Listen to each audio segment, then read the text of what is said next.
Job, chapter 1. In the land of Uz there lived a man whose name was Job. This man was blameless and upright. He feared God and shunned evil. He had 7 sons and 3 daughters, and he owned 7,000 sheep, 3,000 camels, 500 yoke of oxen, and 500 donkeys, and had a large number of servants. He was the greatest man among all the people of the East. His sons used to hold feasts in their homes on their birthdays, and they would invite their 3 sisters to eat and drink with them. When a period of feasting had run its course, Job would make arrangements for them to be purified. Early in the morning, he would sacrifice a burnt offering for each of them, thinking, "Perhaps my children have sinned and cursed God in their hearts." This was Job's regular custom. One day the angels came to present themselves before the Lord, and Satan also came with them. The Lord said to Satan, "Where have you come from?" Satan answered the Lord, "From roaming throughout the earth, going back and forth on it." Then the Lord said to Satan, "Have you considered my servant Job? There is no one on earth like him.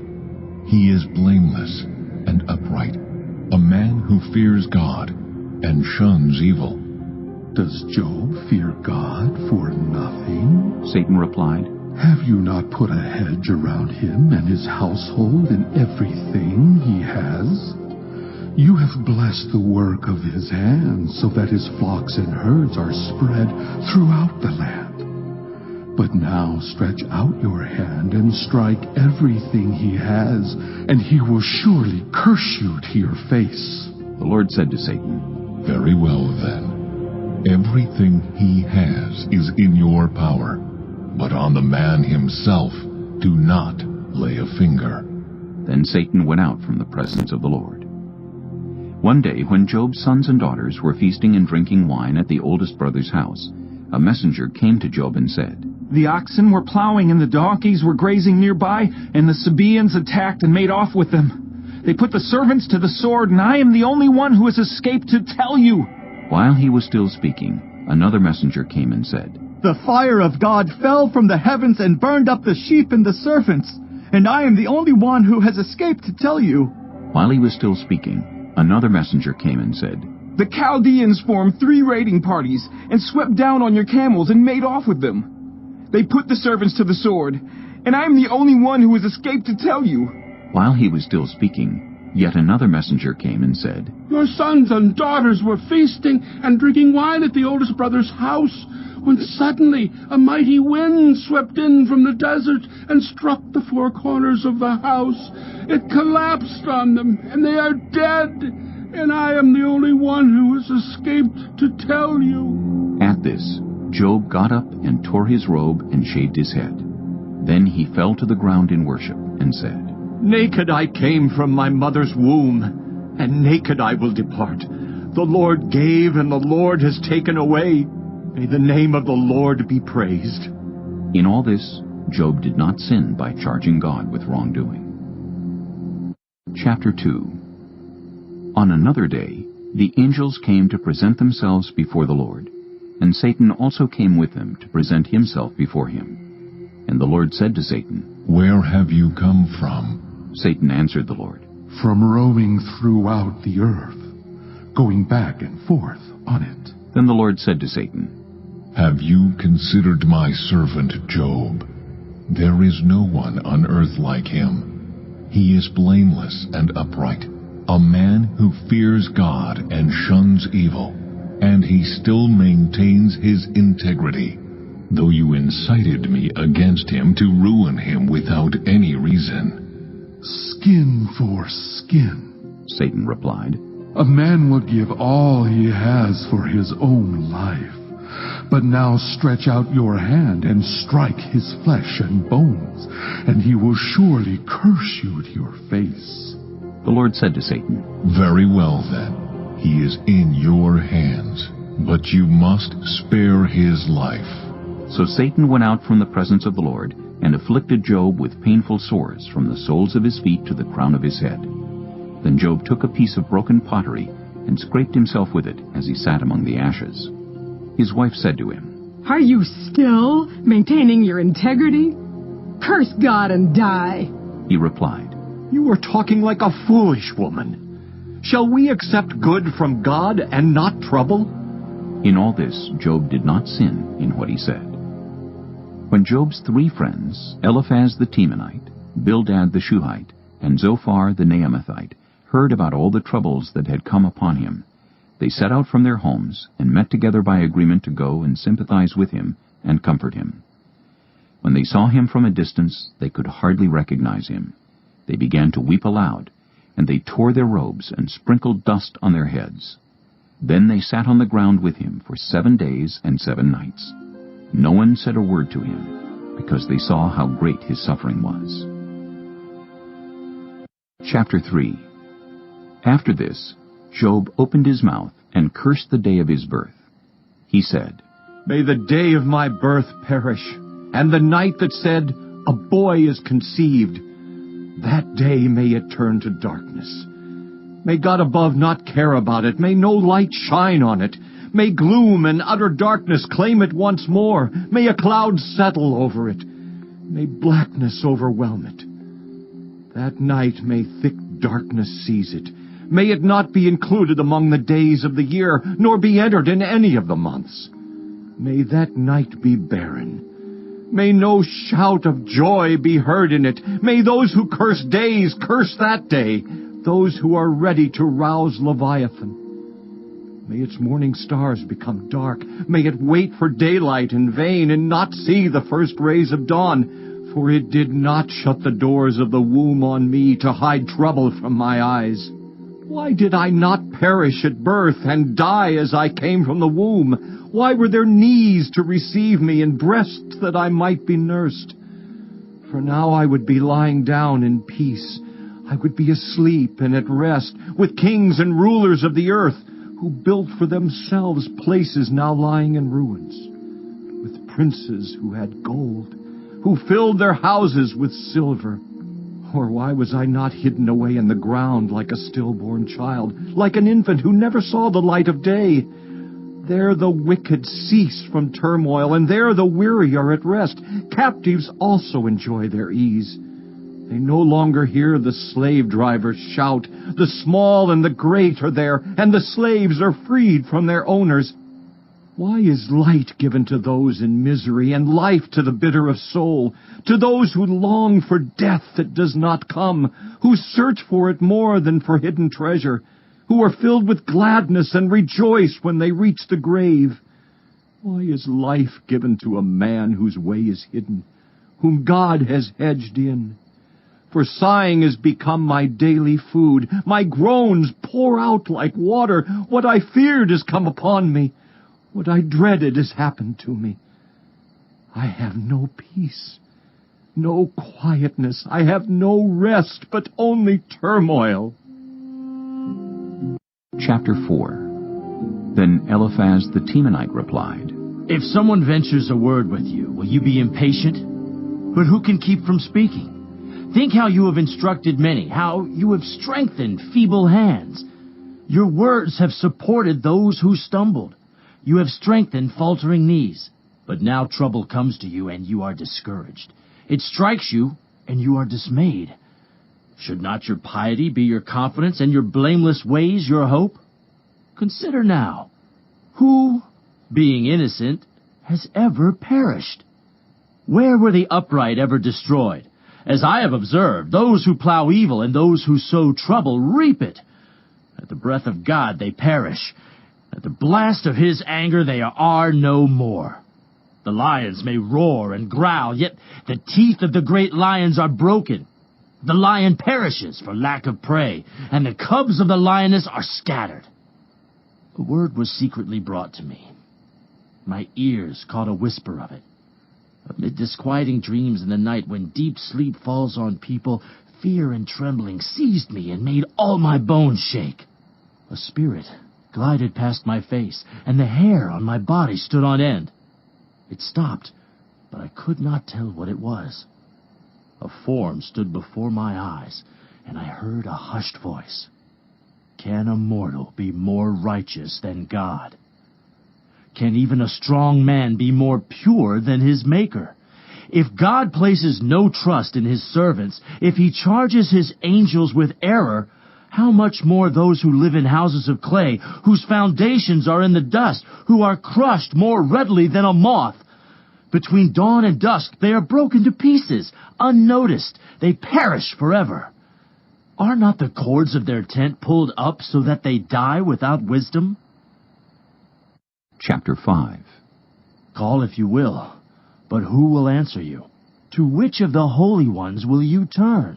Resentment kills a fool, and envy slays the simple. I myself have seen a fool taking root, but suddenly his house was cursed. His children are far from safety, crushed in court without a defender. The hungry consume his harvest, taking it even from among thorns, and the thirsty pant after his wealth. For hardship does not spring from the soil, nor does trouble sprout from the ground. Yet man is born to trouble, as surely as sparks fly upward. But if I were you, I would appeal to God. I would lay my cause before him. That cannot be fathomed, miracles that cannot be counted. He provides rain for the earth. He sends water on the countryside. The lowly he sets on high, and those who mourn are lifted to safety. He thwarts the plans of the crafty, so that their hands achieve no success.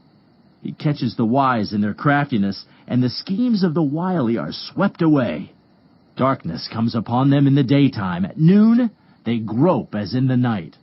He saves the needy from the sword in their mouth. He saves them from the clutches of the powerful.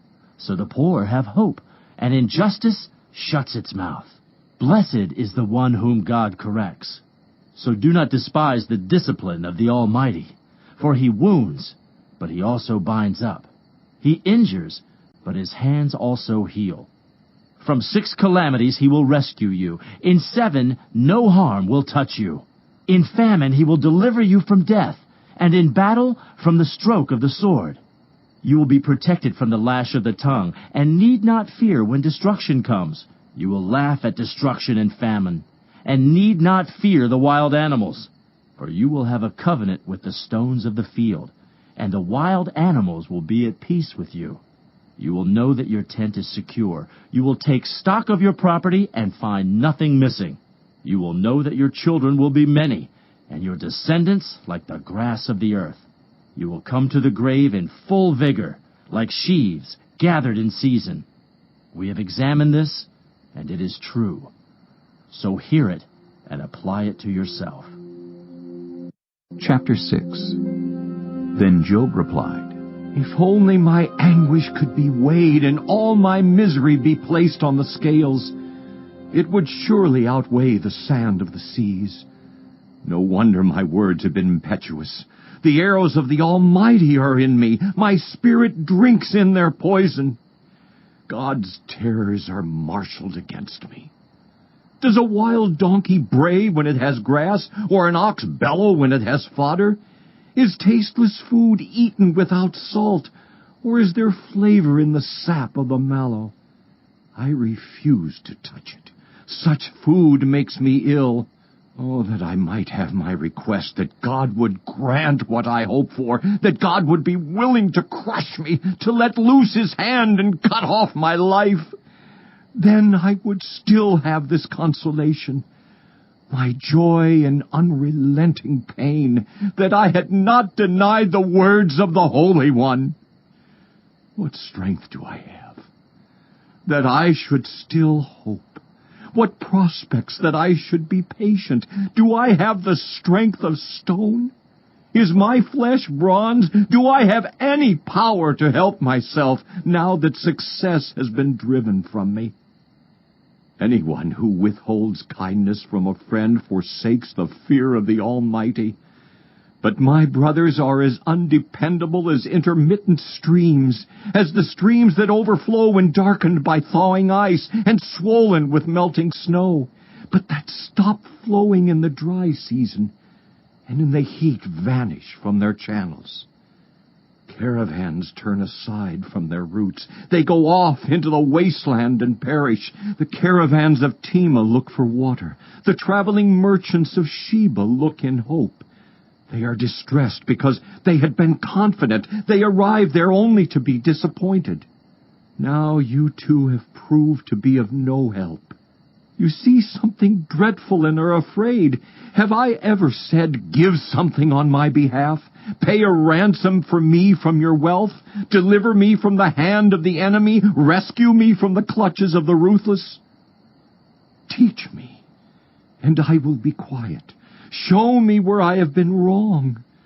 How painful are honest words! But what do your arguments prove? Do you mean to correct what I say and treat my desperate words as wind? You would even cast lots for the fatherless and barter away your friend. But now be so kind as to look at me. Would I lie to your face? Relent, do not be unjust. Reconsider, for my integrity is at stake. Is there any wickedness on my lips? Can my mouth not discern malice? Chapter 7. Do not mortals have hard service on earth?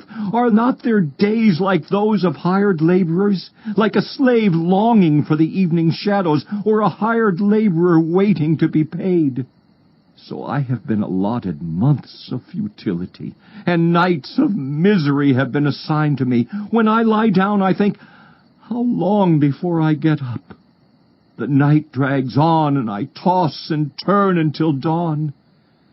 My body is clothed with worms and scabs. My skin is broken and festering. My days are swifter than a weaver's shuttle, and they come to an end without hope. Remember, O God, that my life is but a breath. My eyes will never see happiness again. The eye that now sees me will see me no longer. You will look for me, but I will be no more. As a cloud vanishes and is gone, so one who goes down to the grave does not return. He will never come to his house again. His place will know him no more. Therefore I will not keep silent. I will speak out in the anguish of my spirit. I will complain in the bitterness of my soul. Am I the sea or the monster of the deep that you put me under guard? When I think my bed will comfort me and my couch will ease my complaint, even then you frighten me with dreams and terrify me with visions, so that I prefer strangling and death rather than this body of mine. I despise my life.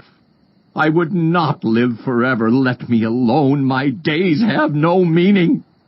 What is mankind that you make so much of them? That you give them so much attention?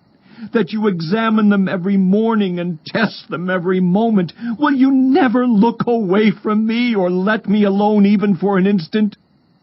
If I have sinned, what have I done to you? You who sees everything we do, why have you made me your target? Have I become a burden to you? Why do you not pardon my offenses and forgive my sins? For I will soon lie down in the dust. You will search for me, but I will be no more. Chapter 8. Then Bildad the Shuhite replied, How long will you say such things? Your words are a blustering wind. Does God pervert justice? Does the Almighty pervert what is right? When your children sinned against him, he gave them over to the penalty of their sin. But if you will seek God earnestly and plead with the Almighty, if you are pure and upright, even now he will rouse himself on your behalf and restore you to your prosperous state. Your beginnings will seem humble, so prosperous will your future be. Ask the former generation and find out what their ancestors learned, for we were born only yesterday and know nothing, and our days on earth are but a shadow. Will they not instruct you and tell you? Will they not bring forth words from their understanding? Can papyrus grow tall where there is no marsh? Can reeds thrive without water? While still growing and uncut, they wither more quickly than grass. Such is the destiny of all who forget God. So perishes the hope of the godless. What they trust in is fragile. What they rely on is a spider's web. They lean on the web, but it gives way. They cling to it, but it does not hold. They are like a well-watered plant in the sunshine, spreading its shoots over the garden. It entwines its roots around a pile of rocks and looks for a place among the stones. But when it is torn from its spot, that place disowns it and says, "I never saw you." Surely its life withers away, and from the soil other plants grow. Surely God does not reject one who is blameless, or strengthen the hands of evildoers. He will yet fill your mouth with laughter, and your lips with shouts of joy. Your enemies will be clothed in shame, and the tents of the wicked will be no more. Chapter 9. Then Job replied, Indeed, I know that this is true. But how can mere mortals prove their innocence before God? Though they wished to dispute with him, they could not answer him 1 time out of 1,000. His wisdom is profound, his power is vast. Who has resisted him and come out unscathed? He moves mountains without their knowing it, and overturns them in his anger. He shakes the earth from its place and makes its pillars tremble. He speaks to the sun, and it does not shine. He seals off the light of the stars. He alone stretches out the heavens and treads on the waves of the sea. He is the maker of the Bear and Orion, the Pleiades and the constellations of the south. He performs wonders that cannot be fathomed, miracles that cannot be counted. When he passes me, I cannot see him. When he goes by, I cannot perceive him. If he snatches away, who can stop him? Who can say to him, "What are you doing?" God does not restrain his anger. Even the cohorts of Rahab cowered at his feet. How then can I dispute with him? How can I find words to argue with him? Though I were innocent, I could not answer him. I could only plead with my judge for mercy. Even if I summoned him and he responded, I do not believe he would give me a hearing. He would crush me with a storm and multiply my wounds for no reason. He would not let me catch my breath, but would overwhelm me with misery. If it is a matter of strength, he is mighty. And if it is a matter of justice, who can challenge him? Even if I were innocent, my mouth would condemn me. If I were blameless, it would pronounce me guilty. Although I am blameless, I have no concern for myself. I despise my own life. It is all the same. That is why I say, he destroys both the blameless and the wicked. When a scourge brings sudden death, he mocks the despair of the innocent. When a land falls into the hands of the wicked, he blindfolds its judges. If it is not he, then who is it? My days are swifter than a runner. They fly away without a glimpse of joy. They skim past like boats of papyrus, like eagles swooping down on their prey. If I say, I will forget my complaint, I will change my expression and smile, I still dread all my sufferings, for I know you will not hold me innocent. Since I am already found guilty, why should I struggle in vain? Even if I washed myself with soap and my hands with cleansing powder, you would plunge me into a slime pit so that even my clothes would detest me. He is not a mere mortal like me that I might answer him, that we might confront each other in court. If only there were someone to mediate between us, someone to bring us together, someone to remove God's rod from me, so that his terror would frighten me no more. Then I would speak up without fear of him. But as it now stands with me, I cannot. Chapter 10. I loathe my very life. Therefore I will give free rein to my complaint and speak out in the bitterness of my soul. I say to God, do not declare me guilty, but tell me what charges you have against me. Does it please you to oppress me, to spurn the work of your hands while you smile on the plans of the wicked? Do you have eyes of flesh? Do you see as a mortal sees? Are your days like those of a mortal, or your years like those of a strong man, that you must search out my faults and probe after my sin? Though you know that I am not guilty, and that no one can rescue me from your hand. Your hands shaped me and made me. Will you now turn and destroy me? Remember that you molded me like clay. Will you now turn me to dust again? Did you not pour me out like milk and curdle me like cheese, clothe me with skin and flesh, and knit me together with bones and sinews? You gave me life and showed me kindness, and in your providence watched over my spirit. But this is what you concealed in your heart, and I know that this was in your mind. If I sinned, you would be watching me, and would not let my offense go unpunished. If I am guilty, woe to me! Even if I am innocent, I cannot lift my head, for I am full of shame and drowned in my affliction. If I hold my head high, you stalk me like a lion, and again display your awesome power against me.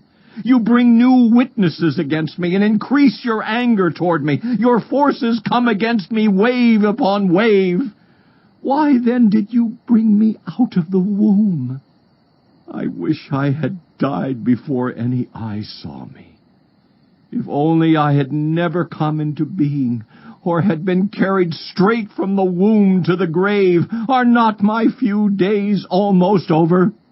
Turn away from me so I can have a moment's joy before I go to the place of no return, to the land of gloom and utter darkness, to the land of deepest night, of utter darkness and disorder, where even the light is like darkness. Chapter 11. Then Zophar the Naamathite replied, Are all these words to go unanswered? Is this talker to be vindicated? Will your idle talk reduce others to silence? Will no one rebuke you when you mock? You say to God, My beliefs are flawless, and I am pure in your sight. Oh, how I wish that God would speak, that he would open his lips against you, and disclose to you the secrets of wisdom. For true wisdom has two sides. Know this, God has even forgotten some of your sin. Can you fathom the mysteries of God? Can you probe the limits of the Almighty? They are higher than the heavens above. What can you do? They are deeper than the depths below. What can you know? Their measure is longer than the earth and wider than the sea. If he comes along and confines you in prison and convenes a court, who can oppose him? Surely he recognizes deceivers, and when he sees evil, does he not take note?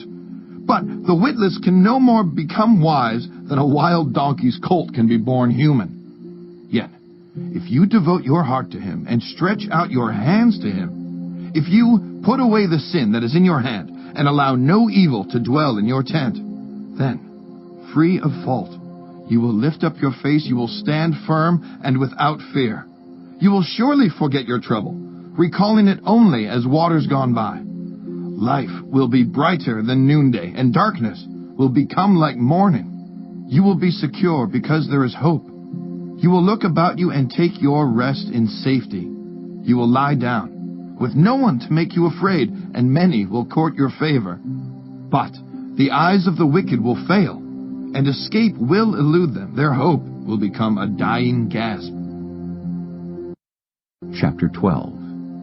Then Job replied, Doubtless you are the only people who matter, and wisdom will die with you. But I have a mind as well as you. I am not inferior to you. Who does not know all these things? I have become a laughing stock to my friends. Though I called on God and he answered, a mere laughing stock, though righteous and blameless. Those who are at ease have contempt for misfortune, as the fate of those whose feet are slipping.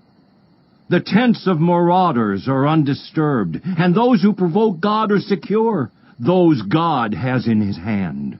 But ask the animals, and they will teach you. Or the birds in the sky, and they will tell you. Or speak to the earth, and it will teach you. Or let the fish in the sea inform you. Which of all these does not know that the hand of the Lord has done this? In his hand is the life of every creature, and the breath of all mankind. Does not the ear test words as the tongue tastes food? Is not wisdom found among the aged? Does not long life bring understanding? To God belong wisdom and power, counsel and understanding are his. What he tears down cannot be rebuilt. Those he imprisons cannot be released. If he holds back the waters, there is drought. If he lets them loose, they devastate the land. To him belongs strength and insight. Both deceived and deceiver are his. He leads rulers away stripped and makes fools of judges. He takes off the shackles put on by kings and ties a loincloth around their waist. He leads priests away stripped and overthrows officials long established. He silences the lips of trusted advisers and takes away the discernment of elders. He pours contempt on nobles and disarms the mighty. He reveals the deep things of darkness and brings utter darkness into the light. He makes nations great and destroys them. He enlarges nations and disperses them. He deprives the leaders of the earth of their reason. He makes them wander in a trackless waste. They grope in darkness with no light. He makes them stagger like drunkards. Chapter 13. My eyes have seen all this. My ears have heard and understood it. What you know, I also know. I am not inferior to you. But I desire to speak to the Almighty and to argue my case with God. You, however, smear me with lies. You are worthless physicians, all of you. If only you would be altogether silent. For you, that would be wisdom. Hear now my argument. Listen to the pleas of my lips. Will you speak wickedly on God's behalf? Will you speak deceitfully for him? Will you show him partiality? Will you argue the case for God? Would it turn out well if he examined you? Could you deceive him as you might deceive a mortal? He would surely call you to account if you secretly showed partiality. Would not his splendor terrify you? Would not the dread of him fall on you? Your maxims are proverbs of ashes. Your defenses are defenses of clay. Keep silent, and let me speak. Then let come to me what may. Why do I put myself in jeopardy and take my life in my hands? Though he slay me, yet will I hope in him. I will surely defend my ways to his face. Indeed, this will turn out for my deliverance, for no godless person would dare come before him. Listen carefully to what I say. Let my words ring in your ears. Now that I have prepared my case, I know I will be vindicated. Can anyone bring charges against me? If so, I will be silent and die. Only grant me these two things, God, and then I will not hide from you. Withdraw your hand far from me, and stop frightening me with your terrors. Then summon me, and I will answer, or let me speak, and you reply to me. How many wrongs and sins have I committed? Show me my offense and my sin. Why do you hide your face and consider me your enemy? Will you torment a wind-blown leaf? Will you chase after dry chaff? For you write down bitter things against me, and make me reap the sins of my youth.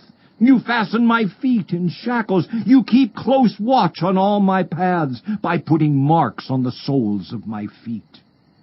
So man wastes away like something rotten, like a garment eaten by moths. Chapter 14. Mortals born of woman are of few days and full of trouble. They spring up like flowers and wither away. Like fleeting shadows they do not endure. Do you fix your eye on them? Will you bring them before you for judgment? Who can bring what is pure from the impure? No one. A person's days are determined. You have decreed the number of his months, and have set limits he cannot exceed.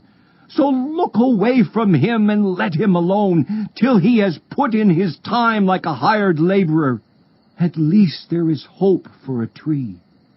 If it is cut down, it will sprout again, and its new shoots will not fail. Its roots may grow old in the ground, and its stump die in the soil, yet at the scent of water it will bud and put forth shoots like a plant. But a man dies and is laid low. He breathes his last and is no more. As the water of a lake dries up, or a riverbed becomes parched and dry, so he lies down and does not rise. Till the heavens are no more, people will not awake or be roused from their sleep. If only you would hide me in the grave and conceal me till your anger has passed. If only you would set me a time and then remember me. If someone dies, will they live again? All the days of my hard service I will wait for my renewal to come. You will call and I will answer you. You will long for the creature your hands have made. Surely then you will count my steps, but not keep track of my sin. My offenses will be sealed up in a bag. You will cover over my sin.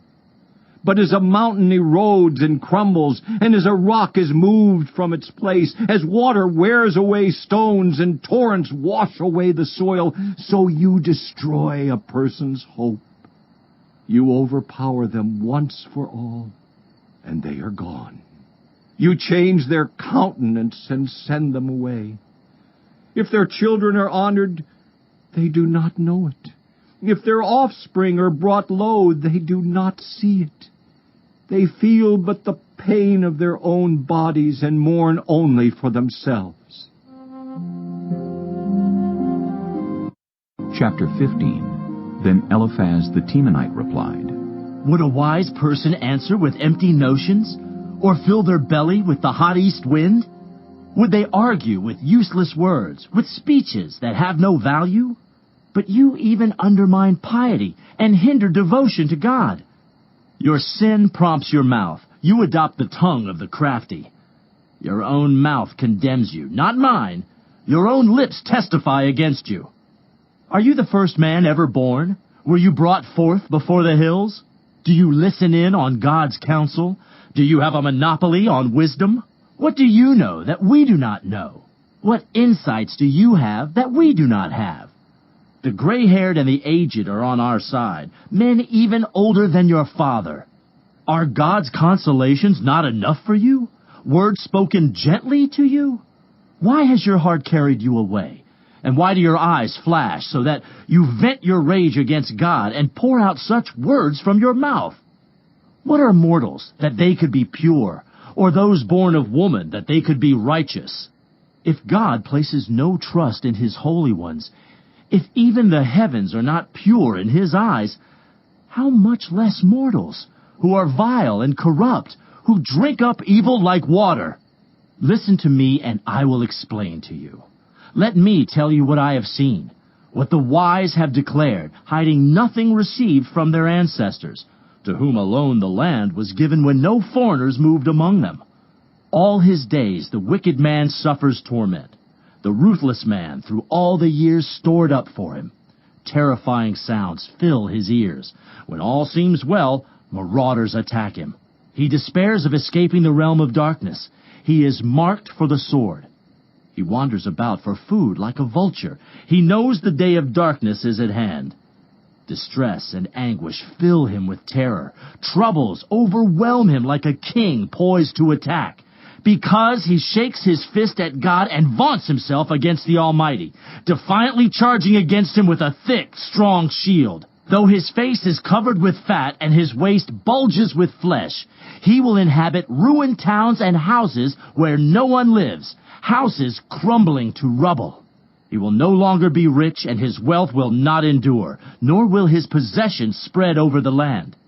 He will not escape the darkness. A flame will wither his shoots, and the breath of God's mouth will carry him away.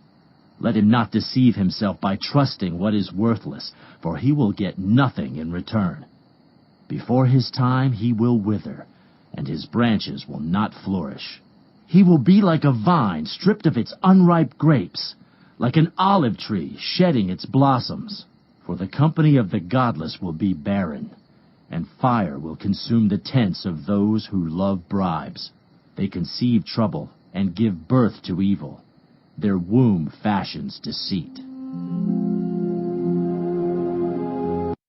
Chapter 16. Then Job replied, I have heard many things like these. You are miserable comforters, all of you. Will your long-winded speeches never end? What ails you that you keep on arguing? I also could speak like you if you were in my place. I could make fine speeches against you and shake my head at you, but my mouth would encourage you. Comfort from my lips would bring you relief. Yet if I speak, my pain is not relieved. And if I refrain, it does not go away. Surely, God, you have worn me out. You have devastated my entire household. You have shriveled me up, and it has become a witness. My gauntness rises up and testifies against me. God assails me and tears me in his anger and gnashes his teeth at me. My opponent fastens on me his piercing eyes. People open their mouths to jeer at me. They strike my cheek in scorn and unite together against me. God has turned me over to the ungodly and thrown me into the clutches of the wicked. All was well with me, but he shattered me. He seized me by the neck and crushed me. He has made me his target. His archers surround me. Without pity he pierces my kidneys and spills my gall on the ground. Again and again he bursts upon me. He rushes at me like a warrior. I have sewed sackcloth over my skin and buried my brow in the dust. My face is red with weeping. Dark shadows ring my eyes, yet my hands have been free of violence, and my prayer is pure. Earth, do not cover my blood. May my cry never be laid to rest. Even now my witness is in heaven, my advocate is on high. My intercessor is my friend as my eyes pour out tears to God. On behalf of a man he pleads with God as one pleads for a friend. Only a few years will pass before I take the path of no return. Chapter 17. My spirit is broken. My days are cut short. The grave awaits me. Surely mockers surround me. My eyes must dwell on their hostility. Give me, O God, the pledge you demand. Who else will put up security for me? You have closed their minds to understanding. Therefore, you will not let them triumph. If anyone denounces their friends for reward, the eyes of their children will fail. God has made me a byword to everyone, a man in whose face people spit. My eyes have grown dim with grief. My whole frame is but a shadow. The upright are appalled at this. The innocent are aroused against the ungodly. Nevertheless, the righteous will hold to their ways, and those with clean hands will grow stronger. But come on, all of you, try again. I will not find a wise man among you. My days have passed. My plans are shattered, yet the desires of my heart turn night into day. In the face of the darkness, light is near. If the only home I hope for is the grave, if I spread out my bed in the realm of darkness, if I say to corruption, you are my father, and to the worm, my mother or my sister, where then is my hope? Who can see any hope for me? Will it go down to the gates of death? Will we descend together into the dust? Chapter 18. Then Bildad the Shuhite replied, When will you end these speeches? Be sensible, and then we can talk. Why are we regarded as cattle and considered stupid in your sight? You who tear yourself to pieces in your anger? Is the earth to be abandoned for your sake, or must the rocks be moved from their place? The lamp of a wicked man is snuffed out. The flame of his fire stops burning. The light in his tent becomes dark. The lamp beside him goes out. The vigor of his step is weakened. His own schemes throw him down. His feet thrust him into a net. He wanders into its mesh. A trap seizes him by the heel. A snare holds him fast. A noose is hidden for him on the ground. A trap lies in his path. Terrors startle him on every side, and dog his every step. Calamity is hungry for him. Disaster is ready for him when he falls. It eats away parts of his skin. Death's firstborn devours his limbs. He is torn from the security of his tent and marched off to the king of terrors. Fire resides in his tent. Burning sulfur is scattered over his dwelling. His roots dry up below, and his branches wither above. The memory of him perishes from the earth. He has no name in the land. He is driven from light into the realm of darkness and is banished from the world. He has no offspring or descendants among his people, no survivor where once he lived. People of the west are appalled at his fate. Those of the east are seized with horror. Surely such is the dwelling of an evil man. Such is the place of one who does not know God. Chapter 19. Then Job replied, How long will you torment me, and crush me with words? 10 times now you have reproached me. Shamelessly you attack me. If it is true that I have gone astray, my error remains my concern alone. If indeed you would exalt yourselves above me and use my humiliation against me, then know that God has wronged me and drawn his net around me. Though I cry violence, I get no response. Though I call for help, there is no justice. He has blocked my way so I cannot pass. He has shrouded my paths in darkness. He has stripped me of my honor and removed the crown from my head. He tears me down on every side till I am gone. He uproots my hope like a tree. His anger burns against me. He counts me among his enemies. His troops advance in force. They build a siege ramp against me and encamp around my tent. He has alienated my family from me. My acquaintances are completely estranged from me. My relatives have gone away. My closest friends have forgotten me. My guests and my female servants count me a foreigner. They look on me as on a stranger. I summon my servant, but he does not answer.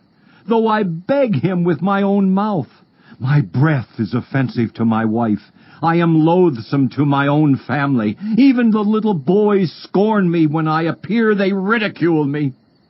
All my intimate friends detest me. Those I love have turned against me. I am nothing but skin and bones. I have escaped only by the skin of my teeth. Have pity on me, my friends. Have pity. For the hand of God has struck me.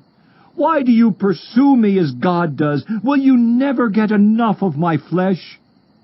Oh, that my words were recorded, that they were written on a scroll, that they were inscribed with an iron tool on lead, or engraved in rock forever. I know that my Redeemer lives, and that in the end he will stand on the earth. And after my skin has been destroyed, yet in my flesh I will see God. I myself will see him with my own eyes. I and not another. How my heart yearns within me. If you say, how will we hound him since the root of the trouble lies in him? You should fear the sword yourselves. For wrath will bring punishment by the sword, and then you will know that there is judgment. Chapter 20. Then Zophar the Naamathite replied, My troubled thoughts prompt me to answer, because I am greatly disturbed. I hear a rebuke that dishonors me, and my understanding inspires me to reply. Surely you know how it has been from of old, ever since mankind was placed on the earth, that the mirth of the wicked is brief. The joy of the godless lasts but a moment. Though the pride of the godless person reaches to the heavens and his head touches the clouds, he will perish forever, like his own dung. Those who have seen him will say, "Where is he?" Like a dream, he flies away, no more to be found, banished, like a vision of the night. The eye that saw him will not see him again. His place will look on him no more. His children must make amends to the poor. His own hands must give back his wealth. The youthful vigor that fills his bones will lie with him in the dust. Though evil is sweet in his mouth and he hides it under his tongue, though he cannot bear to let it go and lets it linger in his mouth, yet his food will turn sour in his stomach. It will become the venom of serpents within him. He will spit out the riches he swallowed. God will make his stomach vomit them up. He will suck the poison of serpents. The fangs of an adder will kill him. He will not enjoy the streams, the rivers flowing with honey and cream. What he toiled for, he must give back uneaten. He will not enjoy the profit from his trading, for he has oppressed the poor and left them destitute. He has seized houses he did not build. Surely he will have no respite from his craving. He cannot save himself by his treasure. Nothing is left for him to devour. His prosperity will not endure. In the midst of his plenty, distress will overtake him. The full force of misery will come upon him. When he has filled his belly, God will vent his burning anger against him and rain down his blows on him. Though he flees from an iron weapon, a bronze-tipped arrow pierces him. He pulls it out of his back, the gleaming point out of his liver. Terrors will come over him. Total darkness lies in wait for his treasures. A fire unfanned will consume him and devour what is left in his tent. The heavens will expose his guilt. The earth will rise up against him. A flood will carry off his house, rushing waters on the day of God's wrath. Such is the fate God allots the wicked, the heritage appointed for them by God. Chapter 21. Then Job replied, Listen carefully to my words. Let this be the consolation you give me. Bear with me while I speak, and after I have spoken, mock on. Is my complaint directed to a human being? Why should I not be impatient? Look at me and be appalled. Clap your hand over your mouth.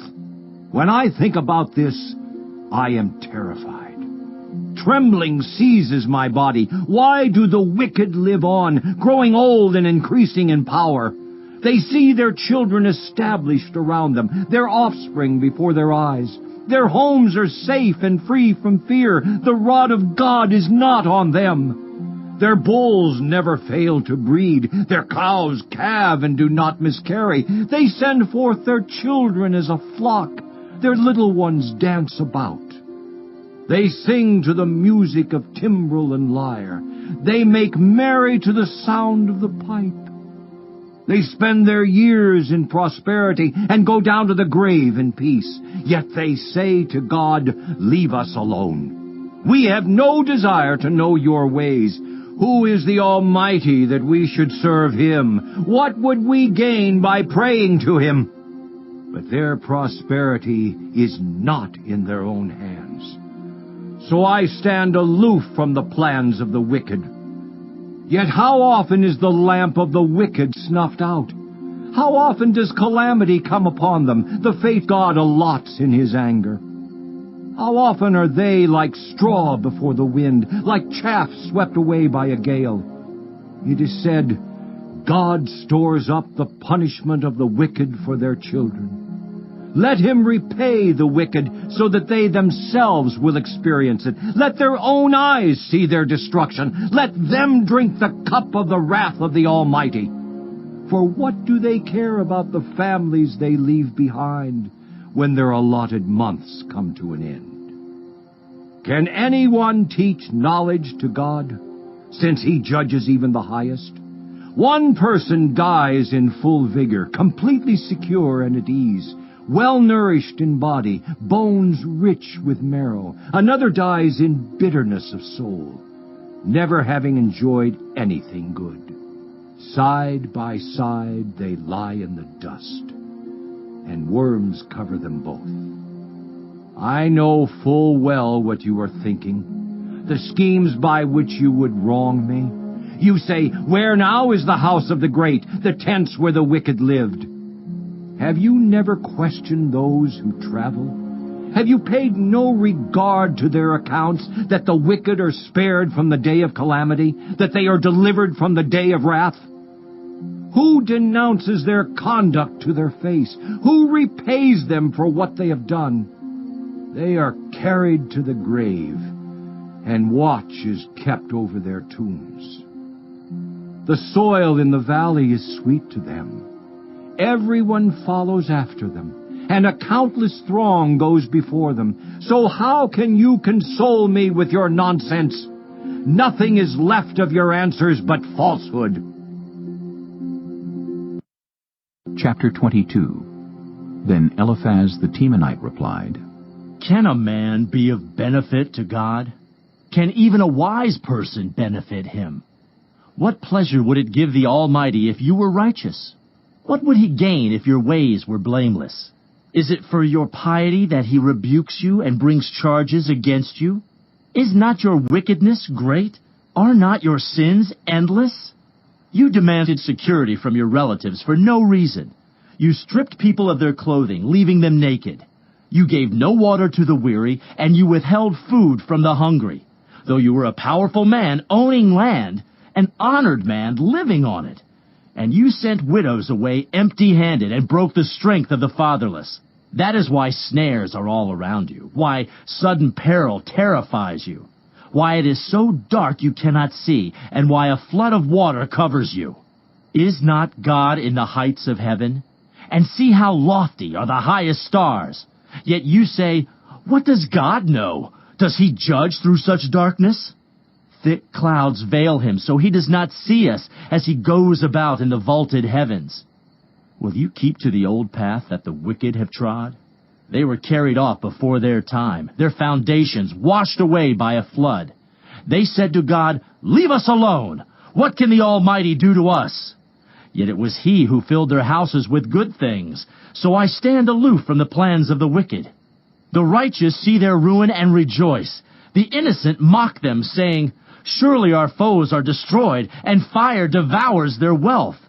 Submit to God, and be at peace with him. In this way prosperity will come to you. Accept instruction from his mouth, and lay up his words in your heart. If you return to the Almighty, you will be restored. If you remove wickedness far from your tent, and assign your nuggets to the dust, your gold of Ophir to the rocks in the ravines, then the Almighty will be your gold, the choicest silver for you. Surely then you will find delight in the Almighty, and will lift up your face to God. You will pray to him, and he will hear you, and you will fulfill your vows. What you decide on will be done, and light will shine on your ways. When people are brought low, and you say, Lift them up, then he will save the downcast. He will deliver even one who is not innocent, who will be delivered through the cleanness of your hands. Chapter 23. Then Job replied, Even today my complaint is bitter. His hand is heavy in spite of my groaning. If only I knew where to find him. If only I could go to his dwelling. I would state my case before him and fill my mouth with arguments. I would find out what he would answer me and consider what he would say to me. Would he vigorously oppose me? No, he would not press charges against me. There the upright can establish their innocence before him, and there I would be delivered forever from my judge. But if I go to the east, he is not there. If I go to the west, I do not find him. When he is at work in the north, I do not see him. When he turns to the south, I catch no glimpse of him. But he knows the way that I take. When he has tested me, I will come forth as gold. My feet have closely followed his steps. I have kept to his way without turning aside. I have not departed from the commands of his lips. I have treasured the words of his mouth more than my daily bread. But he stands alone, and who can oppose him? He does whatever he pleases. He carries out his decree against me, and many such plans he still has in store. That is why I am terrified before him. When I think of all this, I fear him. God has made my heart faint. The Almighty has terrified me. Yet I am not silenced by the darkness, by the thick darkness that covers my face. Chapter 24. Why does the Almighty not set times for judgment? Why must those who know him look in vain for such days? There are those who move boundary stones. They pasture flocks they have stolen. They drive away the orphan's donkey and take the widow's ox in pledge.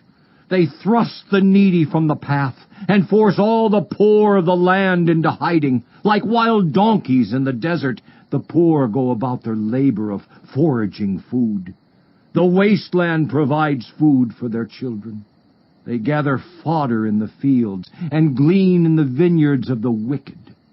Lacking clothes, they spend the night naked. They have nothing to cover themselves in the cold. They are drenched by mountain rains and hug the rocks for lack of shelter. The fatherless child is snatched from the breast. The infant of the poor is seized for a debt. Lacking clothes, they go about naked. They carry the sheaves, but still go hungry. They crush olives among the terraces. They tread the wine presses, yet suffer thirst. The groans of the dying rise from the city, and the souls of the wounded cry out for help, but God charges no one with wrongdoing. There are those who rebel against the light, who do not know its ways, or stay in its paths. When daylight is gone, the murderer rises up, kills the poor and needy, and in the night steals forth like a thief. The eye of the adulterer watches for dusk. He thinks, no eye will see me, and he keeps his face concealed. In the dark, thieves break into houses, but by day they shut themselves in. They want nothing to do with the light. For all of them, midnight is their morning. They make friends with the terrors of darkness, yet they are foam on the surface of the water. Their portion of the land is cursed, so that no one goes to the vineyards. As heat and drought snatch away the melted snow, so the grave snatches away those who have sinned. The womb forgets them, the worm feasts on them. The wicked are no longer remembered, but are broken like a tree. They prey on the barren and childless woman, and to the widow they show no kindness. But God drags away the mighty by his power. Though they become established, they have no assurance of life. He may let them rest in a feeling of security, but his eyes are on their ways. For a little while they are exalted, and then they are gone. They are brought low and gathered up like all others. They are cut off like heads of grain. If this is not so, who can prove me false and reduce my words to nothing? Chapter 25. Then Bildad the Shuhite replied, Dominion and awe belong to God. He establishes order in the heights of heaven. Can his forces be numbered? On whom does his light not rise? How then can a mortal be righteous before God? How can one born of woman be pure? If even the moon is not bright and the stars are not pure in his eyes, how much less a mortal who is but a maggot, a human being who is only a worm. Chapter 26. Then Job replied, How you have helped the powerless! How you have saved the arm that is feeble! What advice you have offered to one without wisdom, and what great insight you have displayed! Who has helped you utter these words, and whose spirit spoke from your mouth? The dead are in deep anguish, those beneath the waters and all that live in them. The realm of the dead is naked before God. Destruction lies uncovered. He spreads out the northern skies over empty space. He suspends the earth over nothing. He wraps up the waters in his clouds, yet the clouds do not burst under their weight. He covers the face of the full moon, spreading his clouds over it. He marks out the horizon on the face of the waters for a boundary between light and darkness. The pillars of the heavens quake, aghast at his rebuke. By his power he churned up the sea. By his wisdom he cut Rahab to pieces. By his breath the skies became fair. His hand pierced the gliding serpent. And these are but the outer fringe of his works. How faint the whisper we hear of him. Who then can understand the thunder of his power? Chapter 27. And Job continued his discourse. As surely as God lives, who has denied me justice? The Almighty, who has made my life bitter. As long as I have life within me, the breath of God in my nostrils, my lips will not say anything wicked, and my tongue will not utter lies. I will never admit you are in the right. Till I die, I will not deny my integrity.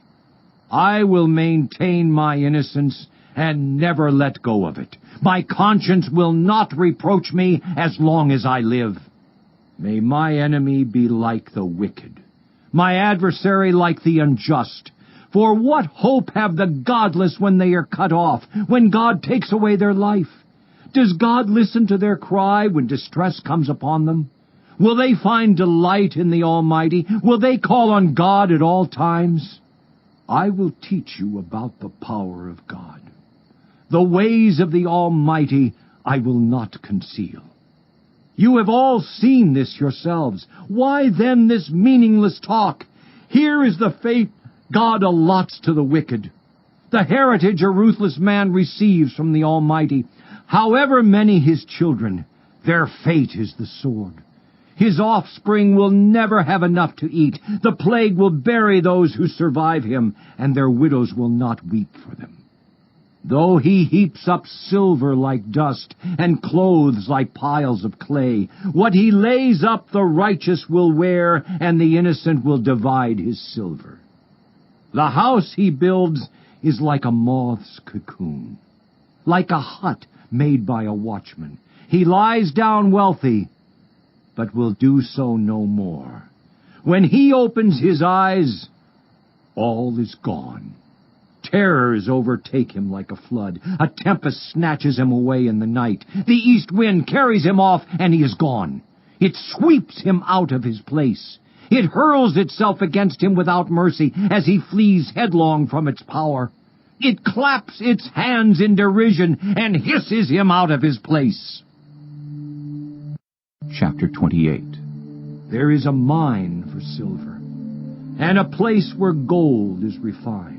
Iron is taken from the earth, and copper is smelted from ore. Mortals put an end to the darkness. They search out the farthest recesses for ore in the blackest darkness. Far from human dwellings they cut a shaft, in places untouched by human feet. Far from other people they dangle and sway. The earth from which food comes is transformed below as by fire. Lapis lazuli comes from its rocks, and its dust contains nuggets of gold. No bird of prey knows that hidden path. No falcon's eye has seen it. Proud beasts do not set foot on it, and no lion prowls there.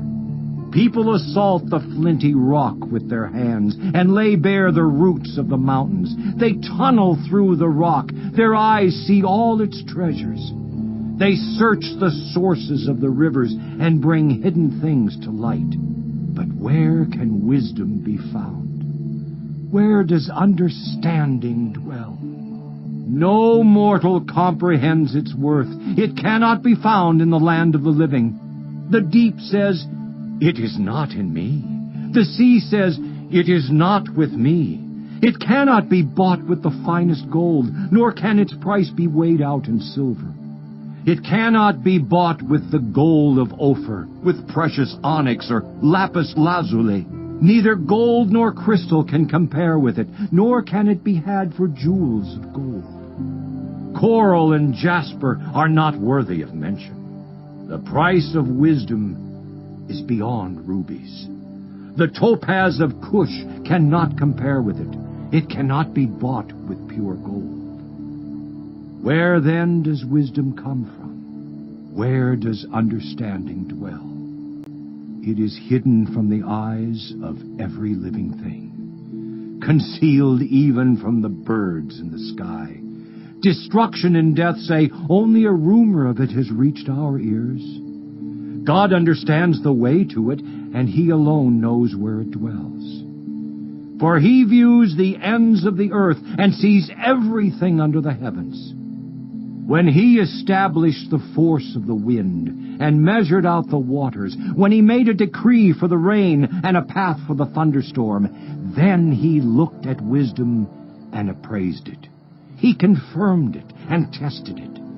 And He said to the human race, the fear of the Lord, that is wisdom, and to shun evil is understanding. Chapter 29. Job continued his discourse. How I long for the months gone by, for the days when God watched over me, when His lamp shone on my head, and by His light I walked through darkness. Oh, for the days when I was in my prime, when God's intimate friendship blessed my house, when the Almighty was still with me, and my children were around me, when my path was drenched with cream, and the rock poured out for me streams of olive oil. When I went to the gate of the city and took my seat in the public square, the young men saw me and stepped aside, and the old men rose to their feet. The chief men refrained from speaking and covered their mouths with their hands. The voices of the nobles were hushed, and their tongues stuck to the roof of their mouths. Whoever heard me spoke well of me, and those who saw me commended me, because I rescued the poor who cried for help, and the fatherless who had none to assist them. The one who was dying blessed me. I made the widow's heart sing. I put on righteousness as my clothing. Justice was my robe and my turban. I was eyes to the blind and feet to the lame. I was a father to the needy. I took up the case of the stranger. I broke the fangs of the wicked and snatched the victims from their teeth. I thought, I will die in my own house, my days as numerous as the grains of sand. My roots will reach to the water, and the dew will lie all night on my branches. My glory will not fade. The bow will be ever new in my hand. People listened to me expectantly, waiting in silence for my counsel.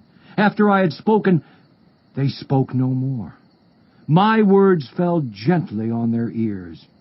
They waited for me as for showers, and drank in my words as the spring rain. When I smiled at them, they scarcely believed it. The light of my face was precious to them. I chose the way for them and sat as their chief.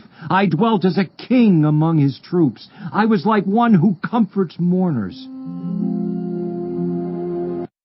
Chapter 30. But now they mock me. Men younger than I, whose fathers I would have disdained to put with my sheepdogs. Of what use was the strength of their hands to me, since their vigor had gone from them? Haggard from want and hunger, they roamed the parched land in desolate wastelands at night. In the brush they gathered salt herbs, and their food was the root of the broom bush. They were banished from human society, shouted at as if they were thieves. They were forced to live in the dry stream beds, among the rocks and in holes in the ground. They brayed among the bushes and huddled in the undergrowth. A base and nameless brood, they were driven out of the land. And now those young men mock me in song. I have become a byword among them. They detest me and keep their distance. They do not hesitate to spit in my face. Now that God has unstrung my bow and afflicted me, they throw off restraint in my presence.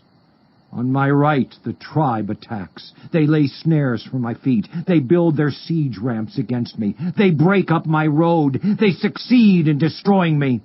No one can help him, they say.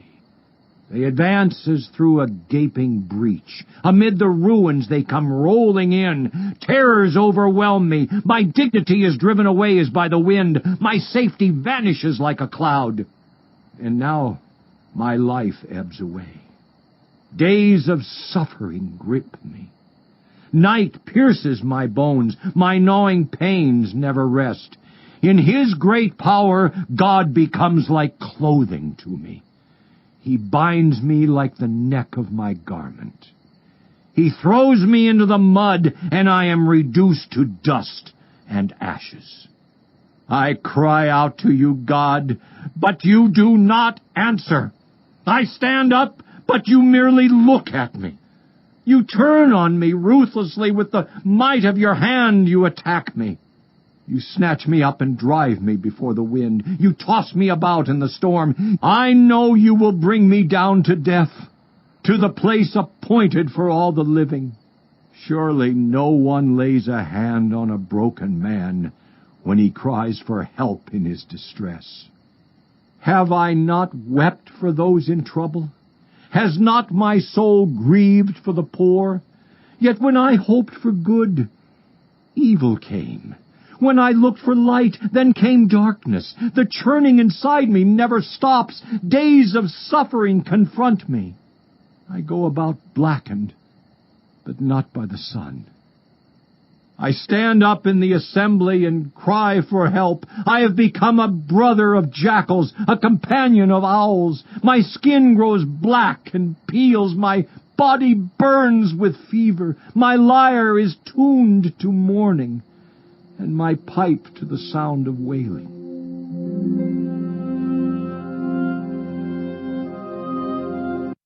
Chapter 31. I made a covenant with my eyes, not to look lustfully at a young woman.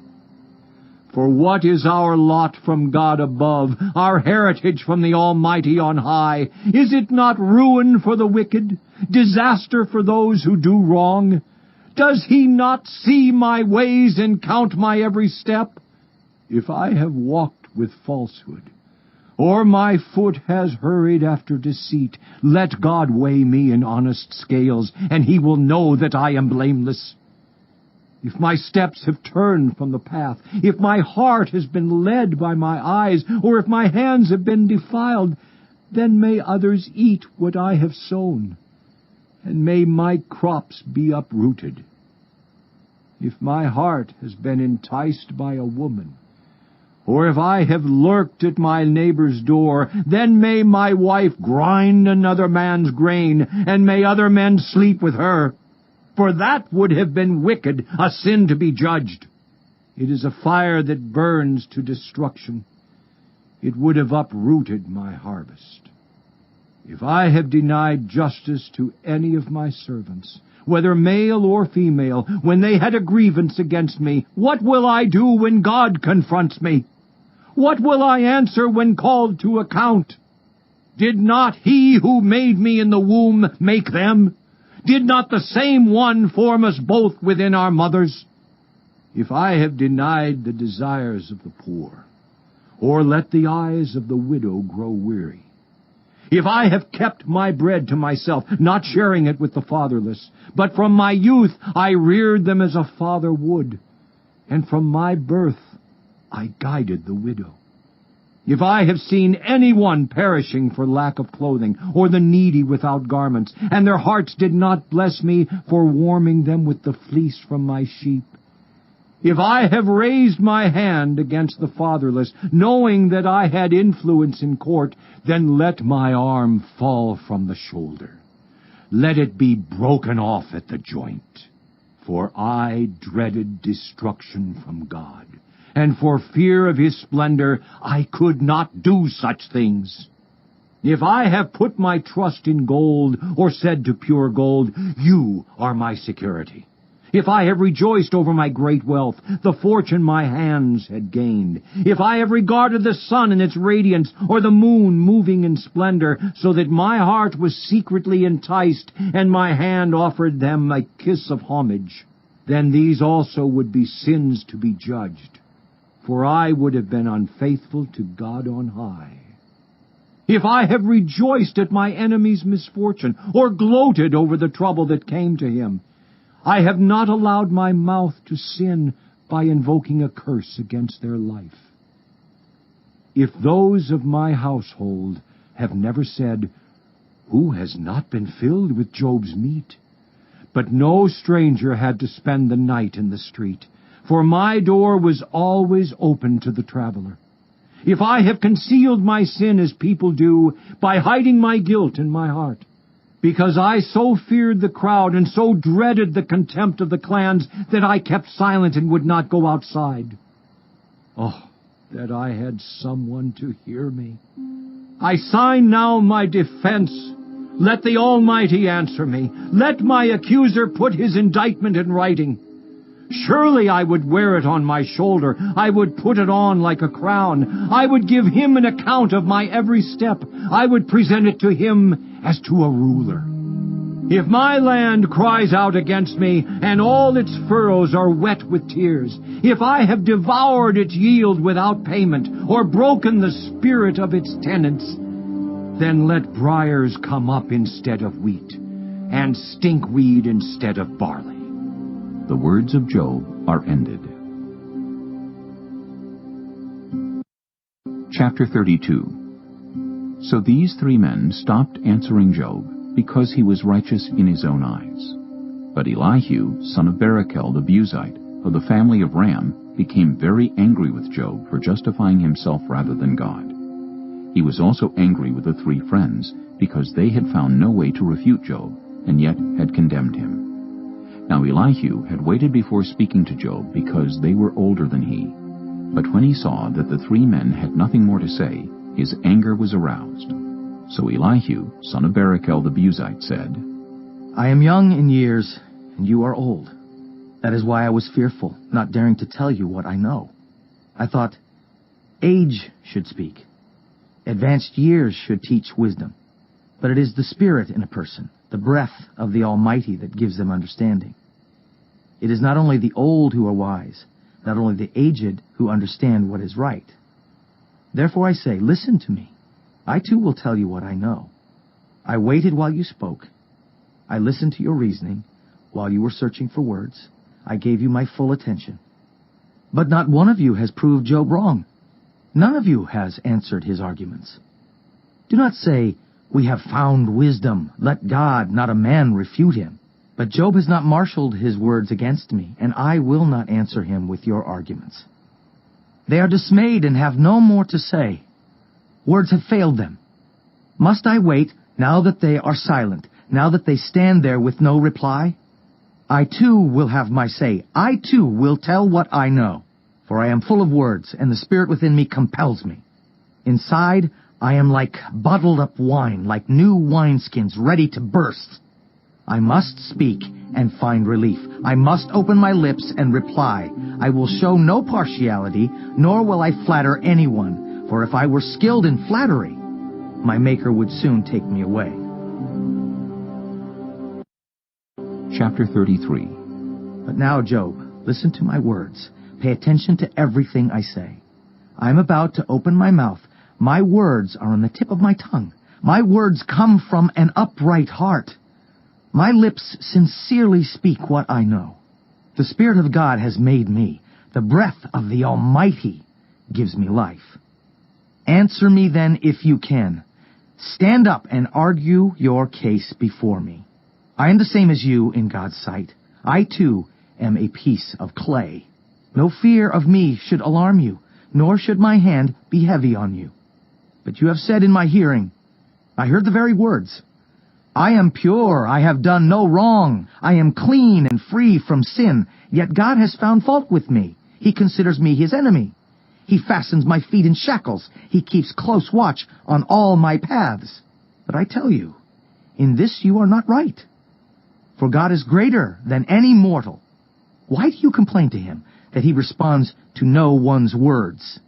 For God does speak, now one way, now another, though no one perceives it.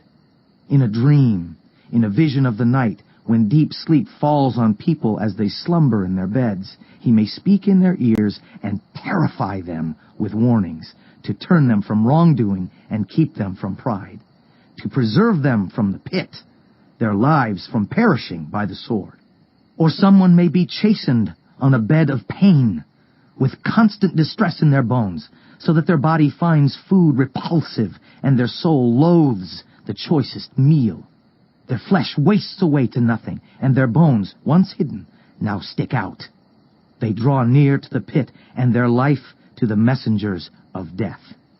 Yet, if there is an angel at their side, a messenger, 1 out of 1,000, sent to tell them how to be upright, and he is gracious to that person and says to God, "Spare them from going down to the pit. I have found a ransom for them. Let their flesh be renewed like a child's. Let them be restored as in the days of their youth." Then that person can pray to God and find favor with him. They will see God's face and shout for joy. He will restore them to full well-being. And they will go to others and say, "I have sinned. I have perverted what is right, but I did not get what I deserved. God has delivered me from going down to the pit, and I shall live to enjoy the light of life." God does all these things to a person, twice, even 3 times, to turn them back from the pit, that the light of life may shine on them. Pay attention, Job, and listen to me. Be silent, and I will speak. If you have anything to say, answer me. Speak up, for I want to vindicate you. But if not, then listen to me. Be silent, and I will teach you wisdom. Chapter 34. Then Elihu said, "Hear my words, you wise men. Listen to me, you men of learning. For the ear tests words as the tongue tastes food. Let us discern for ourselves what is right. Let us learn together what is good."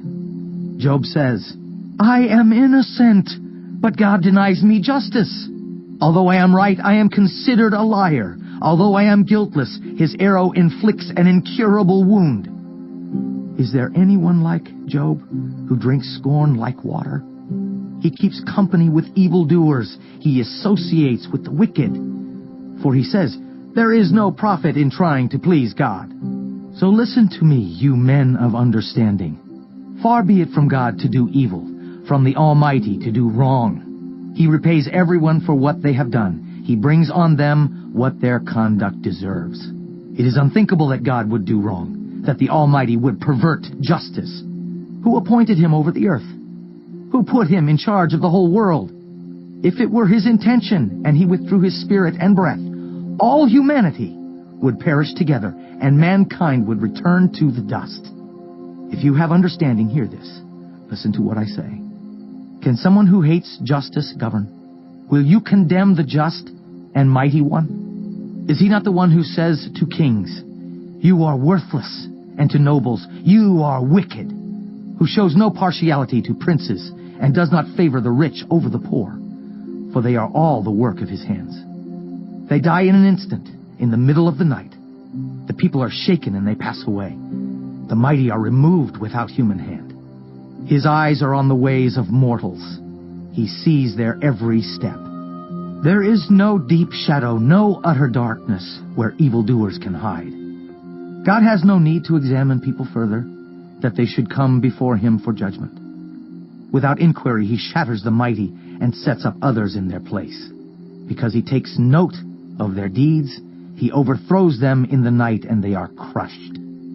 He punishes them for their wickedness where everyone can see them, because they turned from following him and had no regard for any of his ways.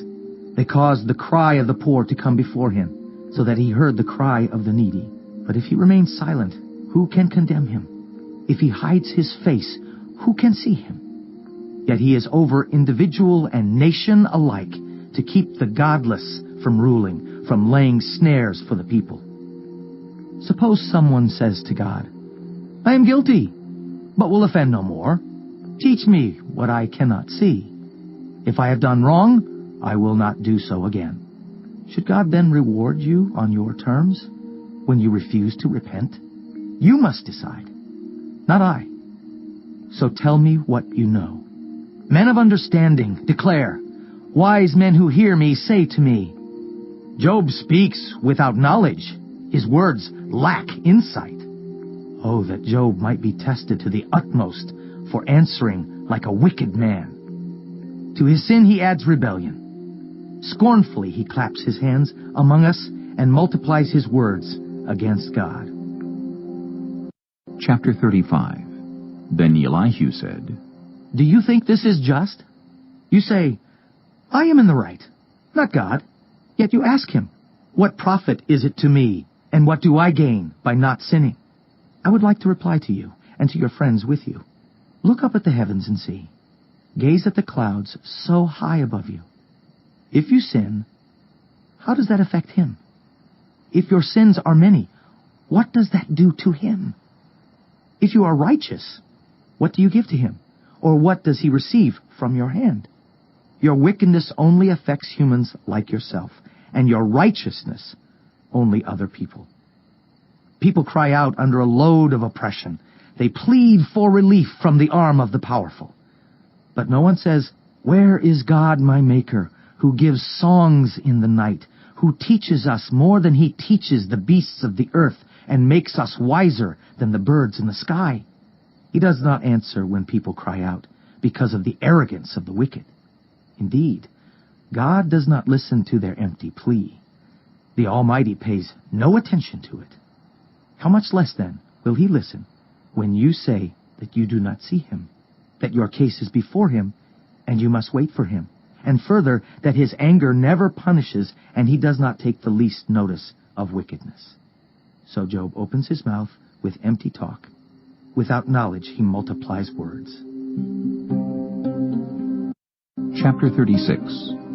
Elihu continued, Bear with me a little longer, and I will show you that there is more to be said in God's behalf. I get my knowledge from afar.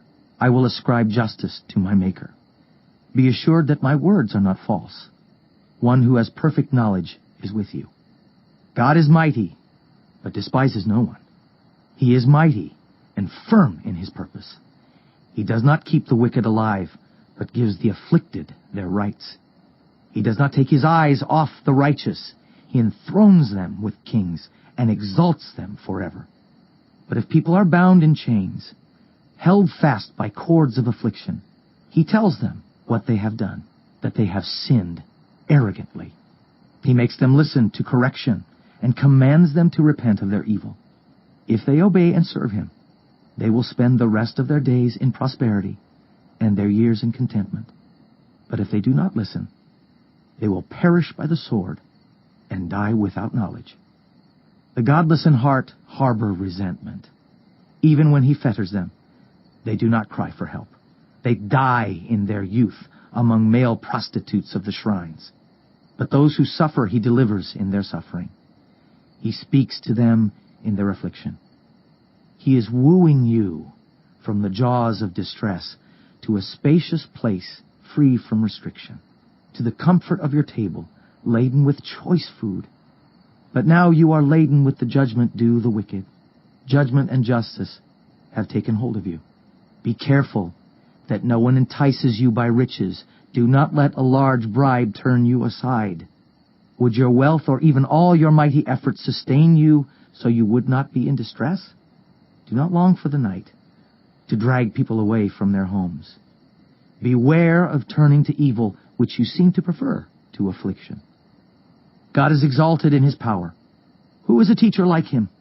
Who has prescribed his ways for him, or said to him, You have done wrong? Remember to extol his work, which people have praised in song. All humanity has seen it. Mortals gaze on it from afar. How great is God, beyond our understanding. The number of his years is past finding out. He draws up the drops of water, which distill as rain to the streams. The clouds pour down their moisture, and abundant showers fall on mankind. Who can understand how he spreads out the clouds, how he thunders from his pavilion? See how he scatters his lightning about him? bathing the depths of the sea? This is the way he governs the nations and provides food in abundance. He fills his hands with lightning and commands it to strike its mark. His thunder announces the coming storm. Even the cattle make known its approach. Chapter 37. At this my heart pounds and leaps from its place. Listen. Listen to the roar of his voice, to the rumbling that comes from his mouth. He unleashes his lightning beneath the whole heaven and sends it to the ends of the earth. After that comes the sound of his roar. He thunders with his majestic voice. When his voice resounds, he holds nothing back. God's voice thunders in marvelous ways. He does great things beyond our understanding. He says to the snow, "Fall on the earth," and to the rain shower, "Be a mighty downpour," so that everyone he has made may know his work. He stops all people from their labor. The animals take cover. They remain in their dens. The tempest comes out from its chamber, the cold from the driving winds. The breath of God produces ice, and the broad waters become frozen. He loads the clouds with moisture. He scatters his lightning through them. At his direction, they swirl around over the face of the whole earth to do whatever he commands them. He brings the clouds to punish people or to water his earth and show his love. Listen to this, Job. Stop and consider God's wonders. Do you know how God controls the clouds and makes his lightning flash? Do you know how the clouds hang poised, those wonders of him who has perfect knowledge? You who swelter in your clothes, when the land lies hushed under the south wind, can you join him in spreading out the skies, hard as a mirror of cast bronze? Tell us what we should say to him. We cannot draw up our case because of our darkness. Should he be told that I want to speak? Would anyone ask to be swallowed up? Now, no one can look at the sun, bright as it is in the skies, after the wind has swept them clean. Out of the north he comes in golden splendor. God comes in awesome majesty. The Almighty is beyond our reach and exalted in power. In his justice and great righteousness, he does not oppress. Therefore, people revere him. For does he not have regard for all the wise in heart? Chapter 38. Then the Lord spoke to Job out of the storm. He said, Who is this that obscures my plans with words without knowledge? Brace yourself like a man. I will question you, and you shall answer me. Where were you when I laid the earth's foundation? Tell me if you understand. Who marked off its dimensions? Surely you know. Who stretched a measuring line across it? On what were its footings set? Or who laid its cornerstone? While the morning stars sang together and all the angels shouted for joy. Who shut up the sea behind doors when it burst forth from the womb? When I made the clouds its garment and wrapped it in thick darkness? When I fixed limits for it and set its doors and bars in place? When I said, This far you may come and no farther. Here is where your proud waves halt. Have you ever given orders to the morning, or shown the dawn its place, that it might take the earth by the edges and shake the wicked out of it? The earth takes shape like clay under a seal. Its features stand out like those of a garment. The wicked are denied their light, and their upraised arm is broken. Have you journeyed to the springs of the sea, or walked in the recesses of the deep? Have the gates of death been shown to you? Have you seen the gates of the deepest darkness? Have you comprehended the vast expanses of the earth? Tell me if you know all this. What is the way to the abode of light? And where does darkness reside? Can you take them to their places? Do you know the paths to their dwellings? Surely you know, for you were already born. You have lived so many years. Have you entered the storehouses of the snow, or seen the storehouses of the hail, which I reserve for times of trouble, for days of war and battle? What is the way to the place where the lightning is dispersed, or the place where the east winds are scattered over the earth? Who cuts a channel for the torrents of rain, and a path for the thunderstorm, to water a land where no one lives, an uninhabited desert, to satisfy a desolate wasteland and make it sprout with grass? Does the rain have a father? Who fathers the drops of dew? From whose womb comes the ice? Who gives birth to the frost from the heavens, when the waters become hard as stone, when the surface of the deep is frozen? Can you bind the chains of the Pleiades? Can you loosen Orion's belt? Can you bring forth the constellations in their seasons, or lead out the bear with its cubs? Do you know the laws of the heavens? Can you set up God's dominion over the earth? Can you raise your voice to the clouds and cover yourself with a flood of water? Do you send the lightning bolts on their way? Do they report to you, "Here we are"? Who gives the ibis wisdom, or gives the rooster understanding? Who has the wisdom to count the clouds? Who can tip over the water jars of the heavens when the dust becomes hard and the clods of earth stick together?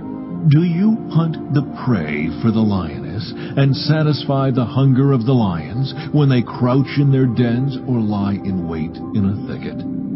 Who provides food for the raven when its young cry out to God and wander about for lack of food? Chapter 39. Do you know when the mountain goats give birth? Do you watch when the doe bears her fawn? Do you count the months till they bear? Do you know the time they give birth? They crouch down and bring forth their young. Their labor pains are ended.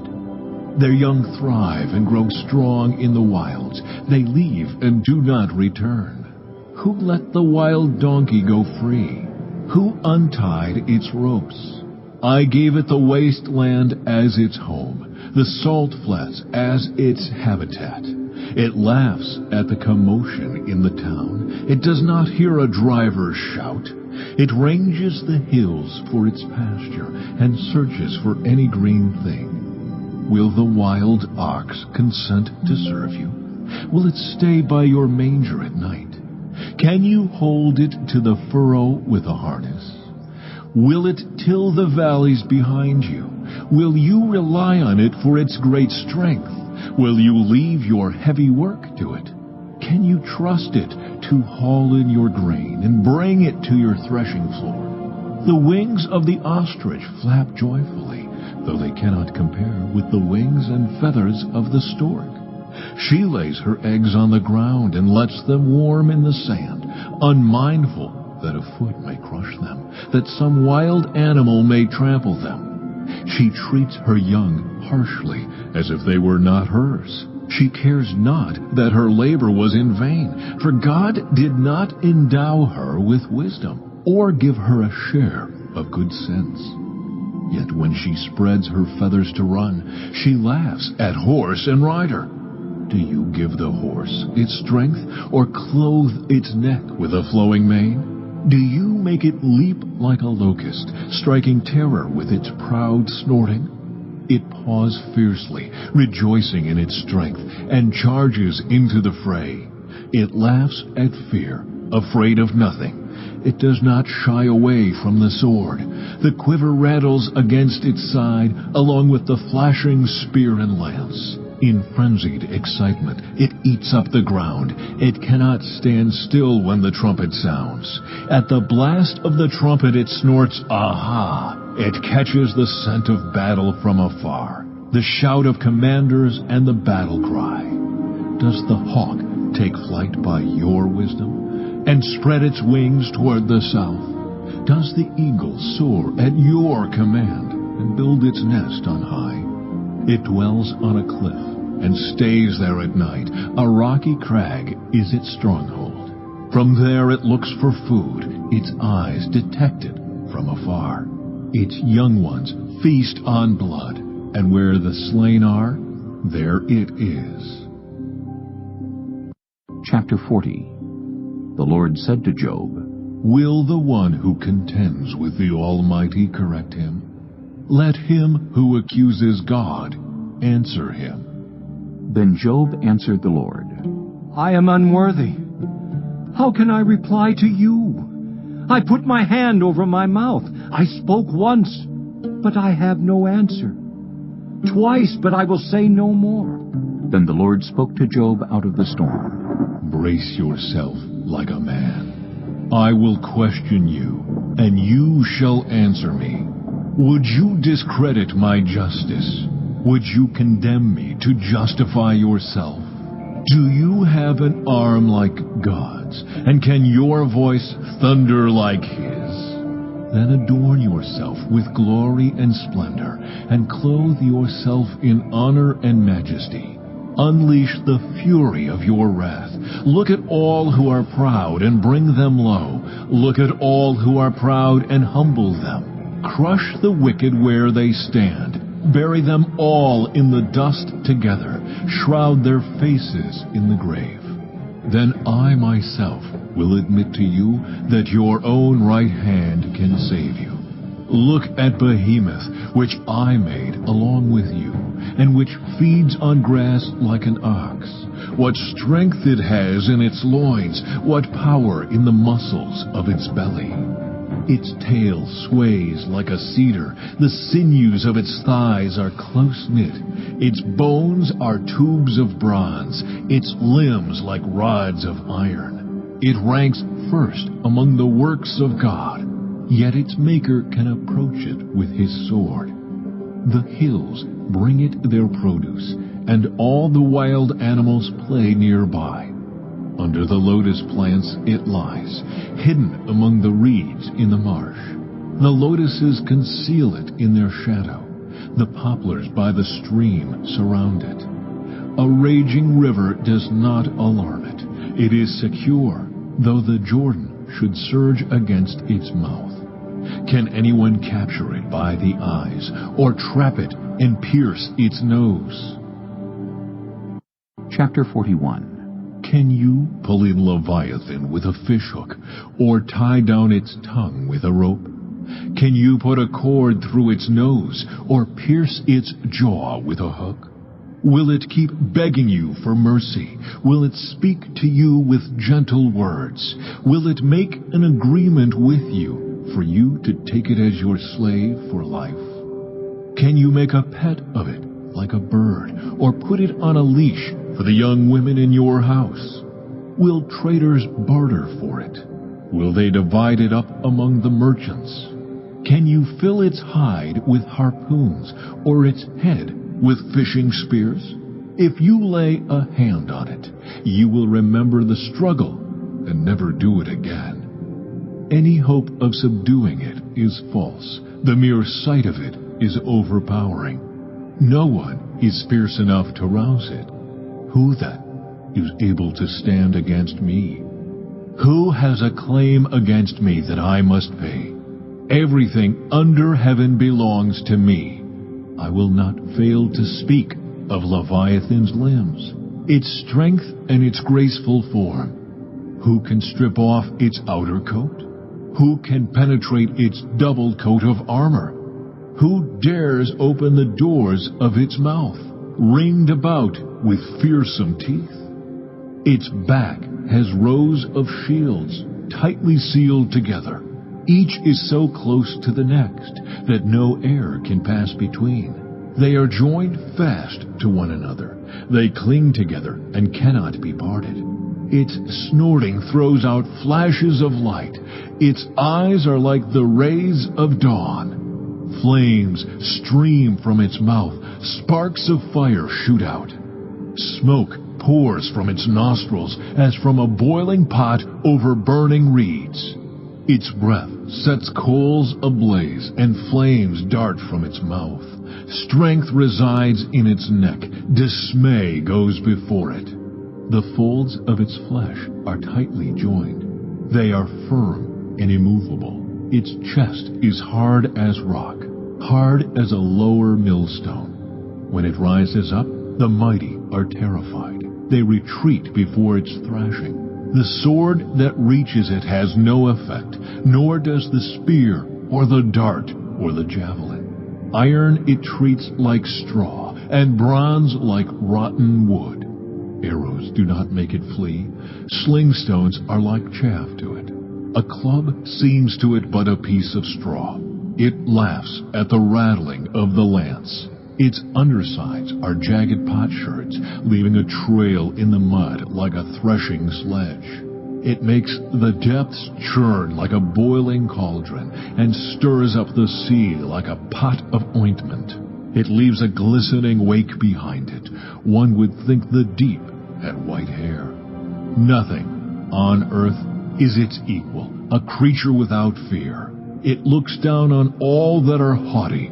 It is king over all that are proud. Chapter 42. Then Job replied to the Lord, I know that you can do all things. No purpose of yours can be thwarted. You asked, who is this that obscures my plans without knowledge? Surely I spoke of things I did not understand, things too wonderful for me to know. You said, listen now, and I will speak. I will question you, and you shall answer me. My ears had heard of you, but now my eyes have seen you. Therefore I despise myself and repent in dust and ashes. After the Lord had said these things to Job, he said to Eliphaz the Temanite, I am angry with you and your 2 friends, because you have not spoken the truth about me, as my servant Job has. So now take 7 bulls and 7 rams, and go to my servant Job, and sacrifice a burnt offering for yourselves.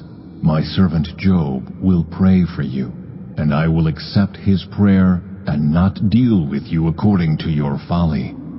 You have not spoken the truth about me, as my servant Job has. So Eliphaz the Temanite, Bildad the Shuhite, and Zophar the Naamathite did what the Lord told them, and the Lord accepted Job's prayer. After Job had prayed for his friends, the Lord restored his fortunes and gave him twice as much as he had before. All his brothers and sisters and everyone who had known him before came and ate with him in his house. They comforted and consoled him over all the trouble the Lord had brought on him, and each one gave him a piece of silver and a gold ring. The Lord blessed the latter part of Job's life more than the former part. He had 14,000 sheep, 6,000 camels, 1,000 yoke of oxen, and 1,000 donkeys. And he also had 7 sons and 3 daughters.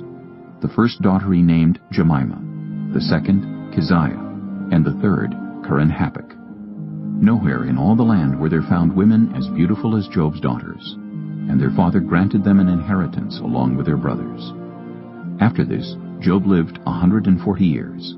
He saw his children and their children to the 4th generation. And so Job died, an old man and full of years.